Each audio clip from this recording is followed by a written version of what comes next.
Welcome back to the Alpha Roofing and Claims podcast. Thank you for joining me. I really appreciate you tuning in each week to listen to me talk about roofs. So throughout our journey, we've talked about filing an insurance claim, getting your roof replacement approved by your insurance company, selecting the color roof, selecting your contractor. And so this week, just assume that your roof has been replaced. And now you have to figure out, what do you do next? So normally, once your roof, the roof replacement is complete, I recommend have your contractor show you some overview photos of your roof. Don't get up there and try to look at it yourself, just because it's dangerous. And if you're not experienced at walking around roofs, then don't even try it. Leave it to the professionals. But have them show you some overview photos of your roof. If you have a one-story roof, it's typically easy to kind of see how everything looks. Normally, unless the roof is replaced in the summertime, you may see a few shingles still lifted a little bit. Sometimes it takes a minute for them to seal down, but don't worry, everything should flatten later on that day or the next day. So have them show you some photos, some overview photos of your roof. And then you should be able to take the estimate that your insurance company provided you with and walk around your house to make sure everything is complete. So if your insurance company also paid for new gutters or new window screens or vinyl beading on your window or downspouts or a new garage door, you should be able to walk around with your contractor and point out everything and say, yes, you guys replaced this, you did this right, and everything should be on that list, should be checked. If it's not, talk to them about it. Say, hey, give me a date of when you can replace this, or if you can. If they can't, just find someone else. So normally once the roof is replaced and you've done your walk around, and even look throughout the inside of your house to make sure you don't see any nails coming through your roof. Sometimes as normal, you'll see a few spots where you may have some damaged drywall. It's rare depending on how they installed it, but it happens.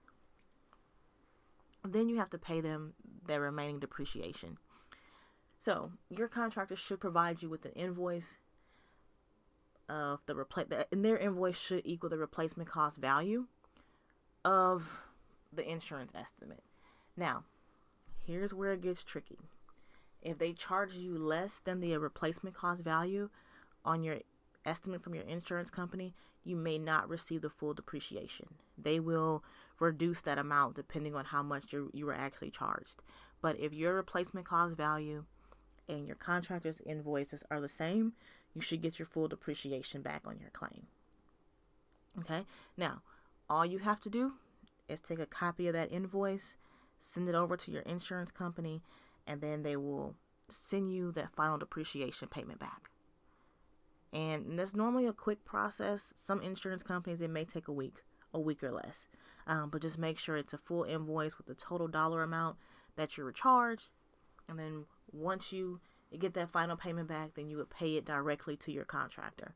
Now, unless you paid them completely out of pocket from the beginning, then that check will go directly to your contractor. It's a pretty simple process. That second and final check is not for you.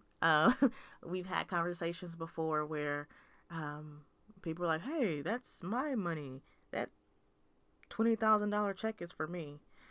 No, ma'am, it's not. It goes directly to your contractor. So just make sure that, you have this conversation with your contractor about the full amount that's owed to them, and just pay them their money. They'll typically give you a warranty on your roof. Sometimes it's a year, 2 years, depending on the company and the region that you live in. But typically, once the roof is replaced, then you give them that final check. After that, you shouldn't have any more roof issues. Now, if something were to happen or you notice some shingles lifting up, call them back so that they can fix it. But again, once the roof is replaced, do your walk around for the roof to make sure everything meets your standards. And then you send off the final invoice to your insurance company to get your second and final check. Now, probably in the next episode, we'll discuss supplements. Supplements can get really tricky. The supplement will increase the price of your roof replacement. And the supplement is basically additional items that were found on your roof that were damaged, but we can discuss that in another episode. So tonight's episode is short, sweet. Get your roof replaced, do your walk around, and send off to get your depreciation check. And guys, if you like this episode, or if you know someone that needs a new roof, or is in the process of getting a new roof, or just has questions, make sure you send them this episode. Follow us on social media. Reach out to us. We would love to answer any questions, and we would love to be your new roofer. Thank you.